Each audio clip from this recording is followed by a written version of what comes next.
to be difficult for the Warriors because you look at the latter part of their season where they go 27-12 over the last 39 games. They have the sixth best offense, the eighth best defense across the last 39 games, which is half the bloody season. Like, that is a big sample size. And, one of the things that ESPN's Bobby Marks kind of looked at in his off-season guide is the fact that, do you view that as fool's gold?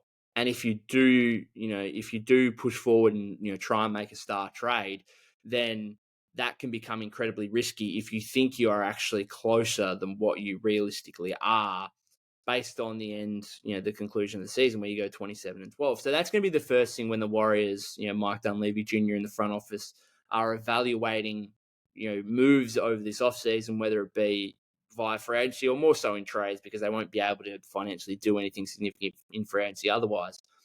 But do you see that, like, those last 39 games as, fool's gold, where we, a bit better than what we probably thought we were?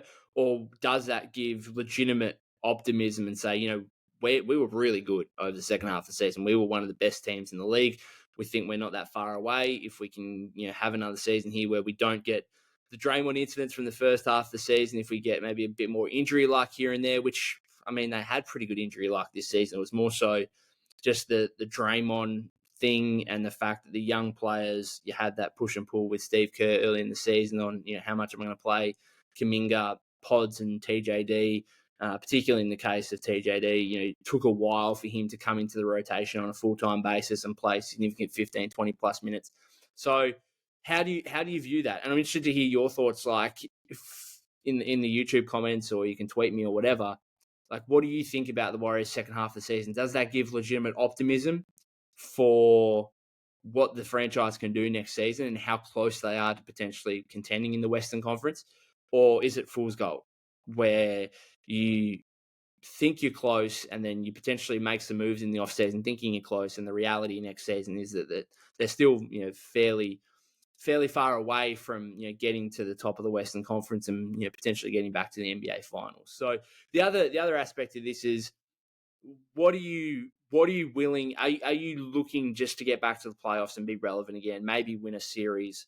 How high do you want to strive here? Because there's obviously, you want to win a championship, and for this franchise, like, we've been used to winning championships over the last decade. That's the ultimate goal. But I think there are genuinely some teams in the NBA. There are some owners, definitely in the NBA, who are just happy with, making the playoffs or winning a series in the playoffs, and aren't necessarily too hung up on whether they go all the way and win an NBA championship. And that's just the reality of it. Like, how hard do you push for that? When the harder you push, the riskier it might be, and the further you may fall if things go badly. And so that's going to be the question for the Warriors. And the other question here with the Klay piece of it is, and this is, again, I'm interested to hear your guys' thoughts in the comments.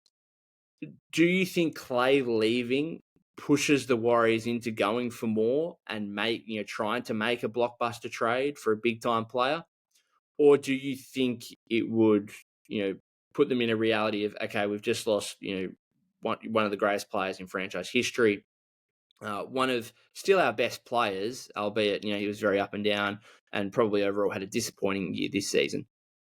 Does that push you into resetting and just saying, okay, we've still got Steph, we've still got Draymond, but we're going to go more in the youth direction rather than trying to replace Klay with a big-time star player, and saying to yourself, well, those Klay minutes, those 25, 30 Klay minutes, they're going to be dispersed now to Moses Moody, to Brandon Pajemski, heck, maybe Lester Quinones or someone like that. Like, what direction do you go in? That's going to be the fascinating thing. So it's the two things here are whether or not the end of the season is real or false, and whether or not Klay's decision, how that impacts what you're going to do in the off season in particular.